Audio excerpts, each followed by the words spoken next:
And now, after talking about the principle of teaching, let's talk about the methods of teaching the Russian language. And as I said before, at the beginning of our lesson, of our class, it's not about the only Russian language, but also about the teaching of all language. So if you want to teach English, Uzbek, Karakalpak, or another type of language, you can also use all of these methods and principles, because all of these methods and principles are general in every methodology and teaching of language. So, methods of teaching the Russian language.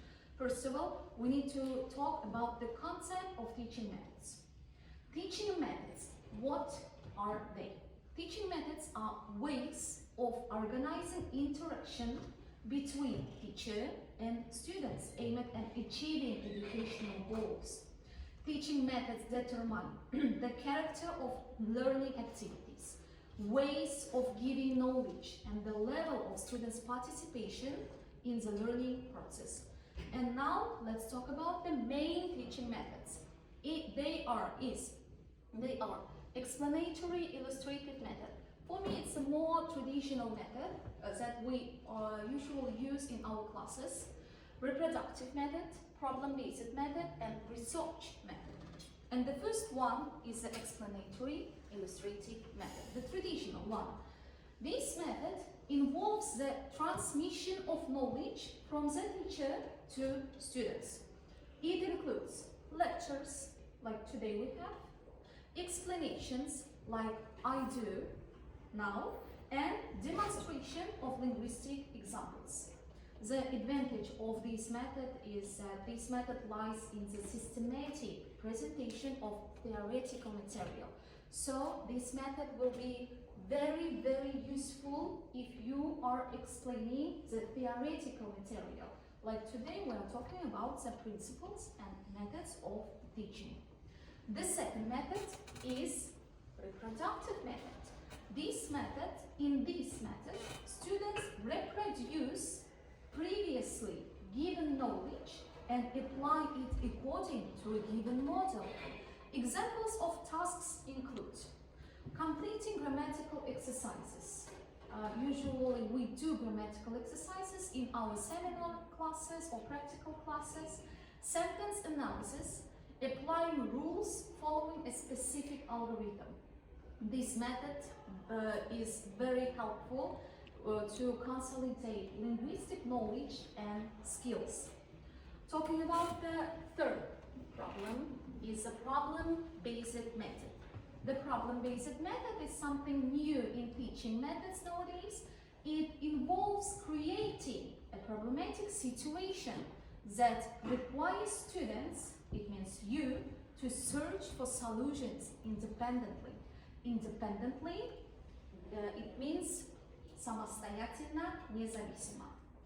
Examples for this method include identifying the function, for example, of syntactic structure, if we are talking about syntax, determining the meaning of linguistic units in contexts, and this method develops analytical and critical thinking. So problem-based method is very useful for create critical thinking, and this method you can use with during your classes when you will have your practical classes in schools and in academic classroom. And the third method, not the last, but the third method is the research method. The research method encourages students to, again, independently investigate linguistic phenomena. Forms of implementation include forms of implementation of research method, linguistic analysis of texts, small-scale research projects, and independent study tasks.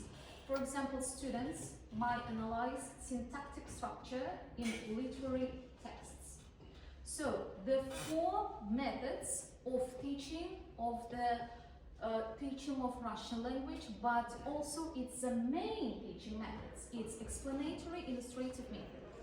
So the traditional one, explanatory illustrative method. Explanatory, it means объяснение, То есть первый метод – это объяснение материала. И этот метод, он очень хорошо работает именно во время предоставления presentation of theoretical material, то есть презентация, предоставление теоретического материала. The second method was about the reproduce previous given knowledge. То есть второй метод – это репродукция или же использование ранее данных, ранее полученных вами знаний на практике. Это как раз таки выполнение грамматических упражнений и всякого рода заданий. Третий метод it was problem-based methods. Проблемный метод, как мы его называем в русском языке. Очень популярный метод сегодня. Кстати, вы его используете на практике, точнее на практических занятиях, когда студенту дают какую-либо проблемную ситуацию, и вы должны опять independently, то есть независимо, самостоятельно разобрать данный вопрос и найти ответ на него. Ну и research method. Research – исследование, да, это исследовательский метод, очень схож с предыдущим problem-based method, то есть проблемным методом, когда опять-таки перед вами стоит некий вопрос, и вы должны его независимо, самостоятельно проанализировать. And now, today, we have the modern methods of teaching.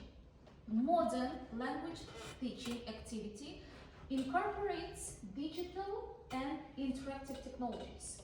So these include game-based methods, like linguistic games, intellectual competitions, interactive technologies. Kahoot, it's a game, we will play this game several times, and you should know about the Kahoot. Kahoot, quizzes, or another online testing systems. The third is project-based learning, preparing presentations, research projects, or collaborative text analysis. So, in conclusion of our classes for today, we should say that the principles and the methods of teaching the Russian language form the foundation of effective language instruction.